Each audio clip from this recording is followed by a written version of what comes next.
Hi hello friends, welcome back to my channel. இன்றைக்கி நம்ம சேனலில் என்ன பார்க்க போகிறோம் அப்படின்னு பார்த்தீங்கன்னா, முருங்கைக்கீரை பொடி. இந்த முருங்கைக்கீரை பொடி எப்படி செய்கிறதுன்னு பார்க்கலாம். அண்ட் இதோட பெனிஃபிட்ஸும் எக்கச்சக்கமாக இருக்குது. அதையும் நம்ம ஒன்று ஒன்றா பார்த்துடலாம். வீடியோக்குள்ளே போகலாமா?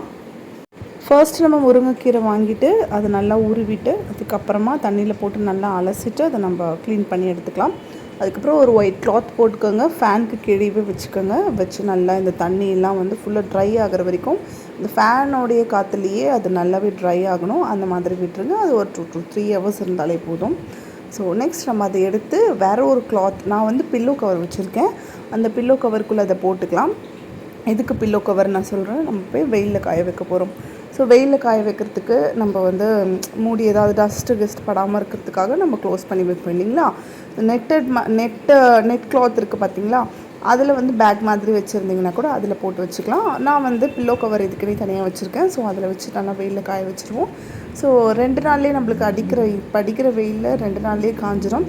இருந்தாலும் நான் வந்து 4 நாள் நல்லா காய வச்சு எடுத்துக்கிட்டேன். அதுக்கப்புறமா அதை நம்ம எடுத்து ஓப்பன் பண்ணி பார்த்திங்கன்னா இந்த மாதிரி நல்லா ட்ரையாக இருக்கும். ஸோ நம்ம இதை எடுத்துக்கலாம். இது நம்ம டைரெக்டாக யூஸ் பண்ணக்கூடாது. இது வந்து நம்ம கொஞ்சமாக கடாயில் போட்டு கொஞ்சம் லைட்டாக வாட்டி எடுத்துக்கணும். கடாயில் போட்டு கொஞ்சமாக அது சூடு ஏறுற அளவுக்கு நம்ம வாட்டி எடுத்து வச்சுக்கலாம். இதில் இருக்க பெனிஃபிட்ஸ் பார்த்திங்கன்னா எக்கச்சக்கம். இது வந்து நம்மளோட வெயிட் லாஸ்க்கு ரொம்பவே யூஸ்ஃபுல்லாக இருக்குது. நம்மளோட ஸ்கின் க்ளோ ஆகிறதுக்கும் இது ரொம்பவே வந்து ஹெல்ப் பண்ணுது அப்படின்னு சொல்கிறாங்க. அண்ட் வந்து நம்மளோட பிளட் சுகர் லெவலை வந்து இது கண்ட்ரோல் பண்ணுதுன்றாங்க. அண்ட் வந்து இதில் ரிச் அயன் நிறையவே இருக்குது. மெக்னீஷியம், ஆன்டி ஆக்சிடென்ட்ஸ் எல்லாமே இதில் இருக்குது. கண்டிப்பாக நம்ம இந்த முருங்கைக்கீரை பொடியாவோ இல்லை சூப்பாகவோ இல்லை நம்ம கூட்டு எதுனாலும் ஓகே, எப்படியாவது வந்து வாரத்தில் 2 நாள் நம்ம இதை எடுத்துக்கிட்டோம் அப்படின்னு பார்த்திங்கன்னா நம்ம வயிற்றில் இருக்கிற புண்ணு, இந்த அல்சர் பிரச்சனையே இருக்காது அப்படின்னு சொல்கிறாங்க. அண்ட் நம்மளோட ஹார்ட்டுக்கு கூட வந்து இது ரொம்பவே வந்து நல்லது அப்படின்னு வந்து சொல்கிறாங்க. கண்டிப்பாக முருங்கைக்கீரையை பற்றி மோஸ்ட்லி எல்லாருக்குமே தெரிஞ்சிருக்கும். இது வந்து நிறைய வெளிநாடுகளில் கிடைக்கால அப்படின்றதுனால இது வந்து எக்ஸ்போர்ட் பண்ணிகிட்ருக்காங்க இங்கேருந்து. இது ஒரு பெரிய பிஸ்னஸாகவே பண்ணிகிட்ருக்காங்க. ஸோ நிறைய பேருக்கு வந்து இது வந்து கிடைக்கலன்றதுக்காக எவ்வளோ வேணாலும் காசு கொடுத்து வாங்கிறதுக்கு ரெடியாக இருக்காங்க. ஸோ நம்மளுக்கு இங்கே ஈஸியாக இது வந்து கிடைக்கிது. இப்போ வந்து கொஞ்சம் காஸ்ட்லியாக தான் விற்கிது மார்க்கெட்டில்.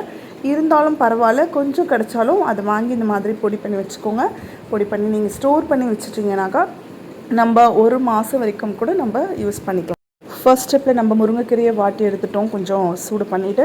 அடுத்த ஸ்டெப்பில் வந்து நம்ம துவரம்பருப்பு, கடலைப்பருப்பு, உளுத்தம்பருப்பு 3மே 2 ஸ்பூன் போட்டு நல்லா கோல்டன் ப்ரௌனில் வர வரைக்கும் வறுத்து எடுத்துக்கலாம்.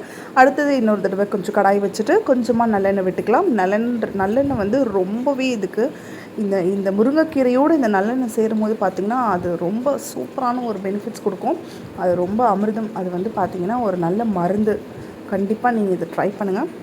அண்ட் அது கூட பார்த்திங்கன்னா காஞ்ச மிளகா, நான் கொஞ்சம் கலருக்காக காஷ்மீரி மிளகாவும் போட்டிருக்கேன். நான் நாட்டு மிளகா போட்டிருக்கேன், அது ரொம்ப காரம். ஸோ நீங்கள் வந்து என்ன மிளகா போடுறீங்களோ அந்த மிளகா போட்டுக்கோங்க. பூண்டு ஒரு 20 பல் நான் போட்டிருக்கேன். அதுக்கப்புறம் மிளகு, சீரகம், கொஞ்சம் தனியா, அவ்வளோதான். வேறு எதுவுமே இல்லை. அப்புறம் வெள்ளை எள்ளு, ஒரு கருப்பு எள்ளு, எது வேணாலும் போட்டுக்கலாம். கொஞ்சம் கருவேப்பிலை போட்டு நல்லா அந்த பூண்டு வந்து அப்படியே கொஞ்சம் லைட்டாக கோல்டன் ப்ரௌன் வந்திருக்கு பார்த்திங்களா. இந்த மாதிரி வர ஸ்டேஜில் நம்ம ஸ்டவ் ஆஃப் பண்ணிவிட்டு இதை எடுத்து ஓரமாக வச்சிடலாம். நல்லா ஆறட்டும். அதுக்கப்புறமா நம்ம கொஞ்சம் கொஞ்சமாக எடுத்து மிக்சர் ஜாரில் போட்டு நல்லா கிரைண்ட் பண்ணிக்கலாம். கிரைண்ட் பண்ணும்பொழுது நம்ம வந்து மெயினான ஒரு இது போட போகிறோம். அது என்னென்னு பார்த்தீங்கன்னா பெருங்காயத்தூள். கண்டிப்பாக இந்த பெருங்காயத்தூளை நம்ம சேர்த்துக்கணும். இதுதான் வந்து நம்ம ஸ்டொமக்கு ரொம்பவே நல்லது. ஸோ இந்த பெருங்காயத்தூள், இந்த பூண்டு அண்ட் வந்து இந்த முருங்கைக்கீரை, இந்த நல்லெண்ணெய், இது எல்லாமே சேர்ந்து பார்த்திங்கன்னா நம்மளுக்கு ஒரு பியூட்டிஃபுல்லான ஒரு மருந்தாகவும் ஒரு டேஸ்டான ஒரு விருந்துன்னு கூட சொல்லலாம். ரைமிங்காக வருது இல்லைங்க. Okay, all right. கண்டிப்பாக இதை வந்து இந்த மாதிரி மிக்ஸ் பண்ணி வச்சுட்டு நம்ம நல்லா பவுடர் பண்ணிவிட்டு நம்ம ஸ்டோர் பண்ணி நம்ம ஃப்ரிட்ஜில் போட்டுட்டு நமக்கு எப்போ வேணுமோ இட்லிக்கு, தோசைக்கு, அதுக்கப்புறம் சப்பாத்திக்குள்ளே நம்ம சப்பாத்தி மாவில் வந்து நம்ம பிசைஞ்சிட்டு கூட நம்ம வந்து சுடலாம். அது கூட சூப்பராக இருக்கும். கொஞ்சம் பொட்டேட்டோ போட்டு ஸ்டஃப் பண்ணிக்கலாம் கூட நம்ம செஞ்சுக்கலாம். ரைஸ் கூட நான் எப்போவுமே வந்து ஃபைனலாக வந்து கொஞ்சம் எண்ணெய் விட்டு கடாயில் கொஞ்சம் ரைஸ் போட்டு நான் கலரி சாப்பிட்றது வழக்கம். ஸோ அந்த மாதிரி நீங்கள் பண்ணி பாருங்களேன், செம்ம டேஸ்ட்டாக இருக்கும். இது நம்ம வெறும் பொடியாக போட்டுக்காமல் நம்ம இந்த பொடியை வந்து பொடி பண்ணி வச்சுட்டு எப்போவுமே வந்து ஒரு கண்ணாடி டப்பாலே போட்டு எடுத்து வச்சுருங்க. சாரி, நான் சொல்ல மறந்துட்டேன். இதில் வந்து கொஞ்சம் புளி சேர்த்துக்கோங்க. புளி சேர்த்து நம்ம அரைக்கும் போது கொஞ்சம் கெட்டு போகாமல் இருக்கும். அண்ட் இதில் வந்து உப்பும் சேர்த்து அரைச்சி வச்சுக்கோங்க. அரைச்சிட்டு ஒரு கண்ணாடி பாட்டிலில் போட்டுக்கோங்க. அதான் வந்து கெட்டு போகாமல் இருக்கும். So back to the point, நம்ம கடாய் வச்சுட்டு நல்லெண்ணெய் விட்டுட்டு கொஞ்சம் கடுகு உளுந்து போட்டு நல்லா பொரிஞ்சதும் இந்த இந்த முருங்கை பொடியை நல்லா போட்டு அதுக்கு நல்லா கலரிட்டுக்கோங்க. கிளறிட்டு கொஞ்சம் ரைஸ் போட்டு நல்லா கிளறிட்டு அப்படியே சுட சுட அப்படியே இறக்கிடுங்க. இறக்கிட்டு நீங்கள் ஒரு அருமையான ஒரு லஞ்சு சாப்பிடணும் அப்படின்னு நினைக்கிறீங்கன்னா கண்டிப்பாக இந்த லஞ்ச் எடுத்துக்கோங்க. இதில் வந்து high iron, magnesium, anti oxidants, நான் ஆல்ரெடி சொன்ன மாதிரி விட்டமின் ஏ, சி எல்லாமே இருக்குது இதில். ஸோ கண்டிப்பாக இது கூட வந்து ஒரு நல்ல கிரேவியான ஒரு பொட்டேட்டோ, ஒரு உருளைக்கிழங்கு தொக்கு எடுத்து வச்சுட்டு இந்த சாப்பாடு வச்சு உள்ளே சாப்பிட்டு பாருங்கள். செம்ம டேஸ்ட்டாக இருக்கும்.